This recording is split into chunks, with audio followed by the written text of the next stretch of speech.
Conversations with Richard Fidler on ABC Local Radio and the World Wide Web. Most people, when they go to Rome, they go to see the Colosseum. And why wouldn't you? It's fantastic. It's surprisingly large. It's an ancient stadium, really. And it's not hard to imagine the place full of Romans screaming from their seats at the blood sport on the arena floor. And it's full of cats too. But right next to the Colosseum is a place that a lot of people miss. On the outside, it looks like a fairly innocuous church. It's called the Basilica of St. Clement. But you go inside and you see a church built in the Middle Ages. It's richly adorned and it reflects the Catholic Church at the height of its powers.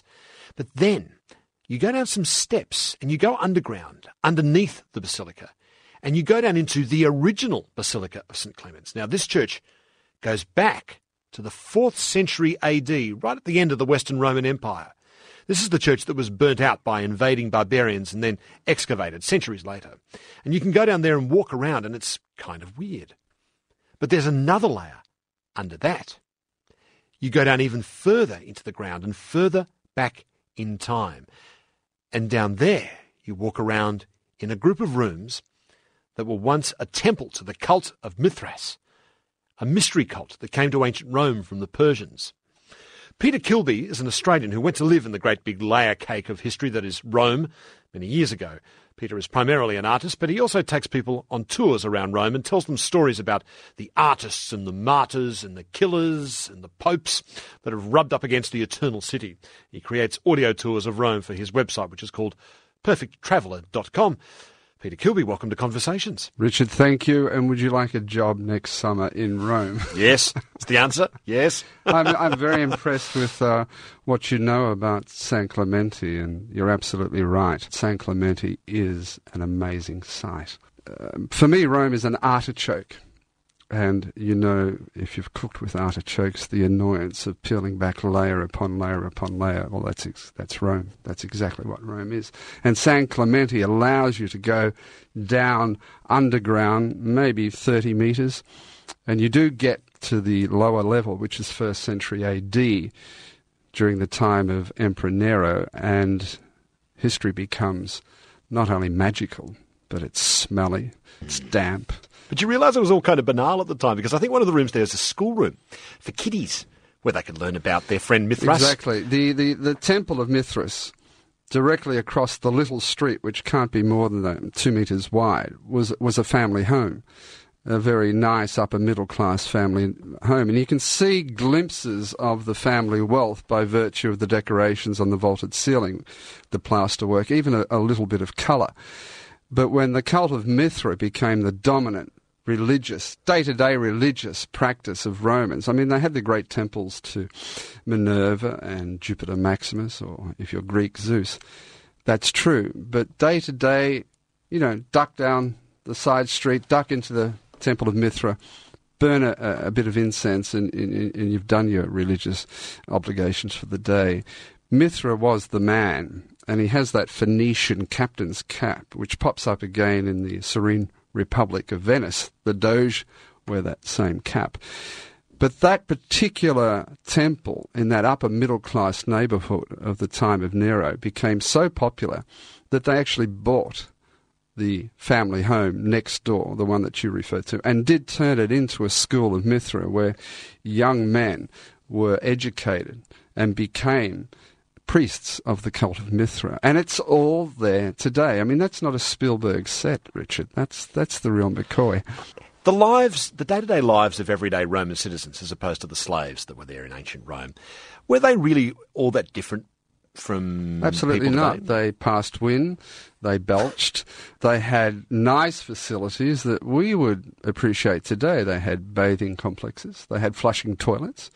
The only problem we would have with the flushing toilets of Imperial Rome is there was no privacy, so you kind of... You're joking. Sat down to relieve yourself, and, you know, you'd lift up the old toga and plonk down, making sure in the winter months that your slave had been there 10 minutes earlier to heat the marble seat with his backside. And you'd be... There were slaves employed as toilet seat warmers. Absolutely. Well, you would have your body slave. A man of your standing in the community would have a body slave. Everywhere that you went, you would have your body slave. And it was his responsibility to literally warm that marble seat with his bum.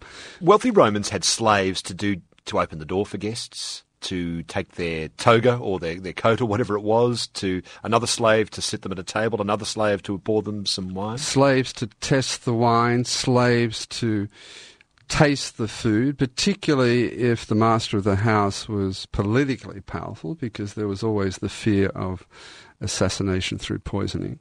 An average senator of a good family, a good Roman family, may have as many as 300 slaves in his household, and slaves were expendable.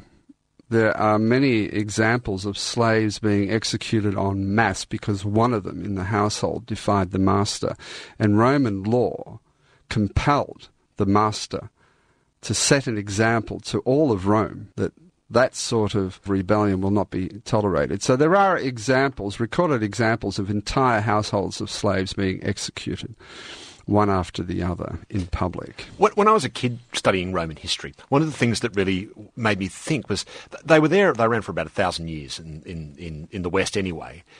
And technologically, they really didn't progress much at all. I mean, they came up with new military innovations and they built aqueducts, and that's impressive. Their innovations were about engineering, but they didn't invent the car, for example. They didn't get that far.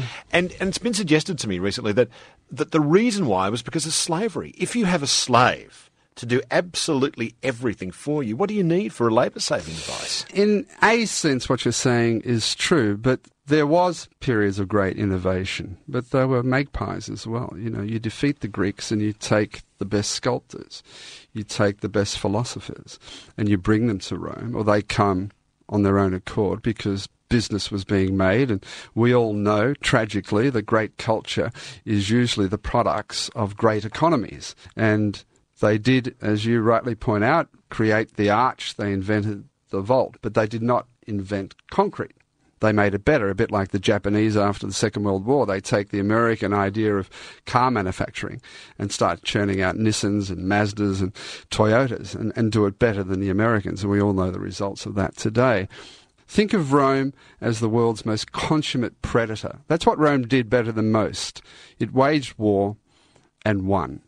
It was the point of a sword. Now, you take the tiger and rip out his teeth because they're too expensive to clean, and let the tiger loose in the wild, that tiger will eventually die. And of course, disbanding the Roman army in the 3rd century was the beginning of the end. Rome was finished. I'm with Peter Kilby, who is an artist, a photographer, who's been based in Italy for some years now, and he takes people on tours around Rome and knows the kind of secret histories of Rome. How does a kid from Reservoir in Melbourne end up as this kind of Romophile, is that the word, living over there? Books, Richard, books. I just disappeared into books and pictures. And when I couldn't read that well, I'd look at the pictures. And I kept on seeing images of castles and then works of art. Tell me how you came to meet John and Sunday Reid. I was at art school and I was short of a quid. I needed to make $1. And there was an advertisement. And I grabbed it and rang the number. I spoke to an old man, and he said, well, come around. You have to understand that the Reids, what they represented, the Sidney Nolans, the Arthur Boyds, the Blackmans, it meant nothing to me. You know, I pursued art, but I was more interested in the Richmond Football Club. So you were summoned out to Heidi, their famous estate. Yeah, and John and Sunday were living in the new house that they had built, but they had that vision in its design stages that one day it would become a public gallery. Of course, I was totally ignorant of all this. Completely oblivious to the fact you were being summoned to Heidi by John and Sunday Reid. I had no idea who they were. And, you know, I think that worked to my advantage, Richard, because John and Sunday, as you well know, had their fingers burned in spectacular fashion by some important people in the world of contemporary art, including Sidney Nolan. You know, these were personal issues, but they did impact upon John and Sunday. They had become reclusive. So when I met John and Sunday, they were old, They were beautiful in their old age, and they liked me immediately, strangely enough. And I suspect it's because I wasn't part of their world. I wasn't part of any world. I had lunch with them every day. That was part of the deal. I would work, and sometimes quite hard. And I'd sit down to... there was no chops. There was homemade yogurt. There were nuts. There was honey from the grounds. And they were educating me unknowingly about healthy eating. Sunday would sit an artwork on my lap, usually a drawing. Percival, could be a Blackman, could be a Boyd. It didn't matter if I dropped a bit of yogurt on it. You know, they weren't precious about their collection. And I'd have my lunch, and she'd be looking at me, and John and her be talking. And I had a job, and the job was to speak to her after lunch about the work. And she was teaching me how to look, and most importantly, to have a comment, and not to be afraid to have an opinion, and not to be intimidated by the fact that this is a Sidney Nolan. If I'm not mistaken, Nolan painted 28 of the original Cully series, most of them at Heidi. John and Sunday had 26 of them. I played with those. I dusted them. I actually pinched a few frames from the old shed that Fred Williams had made for Sidney Nolan.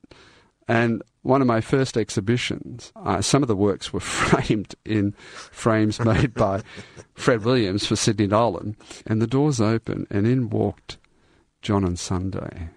They never left Heidi, and certainly not at night. And John had his black beret and a black cape and his shock of white hair.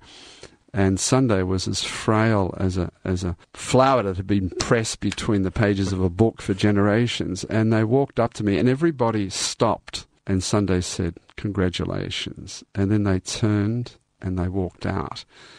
What I didn't know was that I'd already bought 3 of the paintings, one of which was the chooks. They're chooks because I would sit in the wheelbarrow and sketch what I could see, and their chooks fascinated me, so I did a coloured pastel drawing.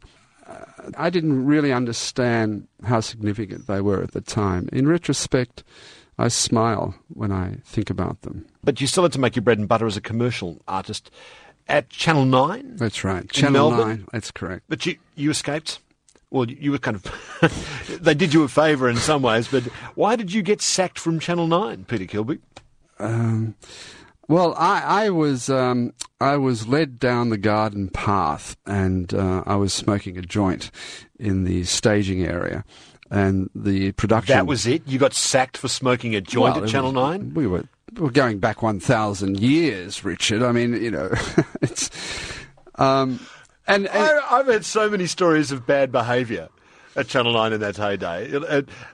Smoking a joint's pretty innocuous compared to some of the stories I've heard about 9. Well, that's right. I mean, the end of the year parties and you know, walking into the wrong room at the wrong time. Yeah. I mean, but it's all about serendipity, because I was disgruntled. I had a very unsuccessful exhibition in Melbourne at the time, so I was angry. If you have to confront your own demons, particularly as a young person, I'm not so sure how honestly or how successfully one does that. So you tend to lash out, and I was lashing out and becoming boring. And I knew that I was becoming a nuisance, and I was boring myself, so certainly I must have been boring other people. And out of the blue, from being employed over a long period of time at Channel 9, and actually enjoying it for the most part, I was out of work. But out of the blue, there was a telegram, not an email, a telegram that arrived from the Italian embassy in Canberra announcing that I had a scholarship. I had several days to accept moving to Rome, living in Rome.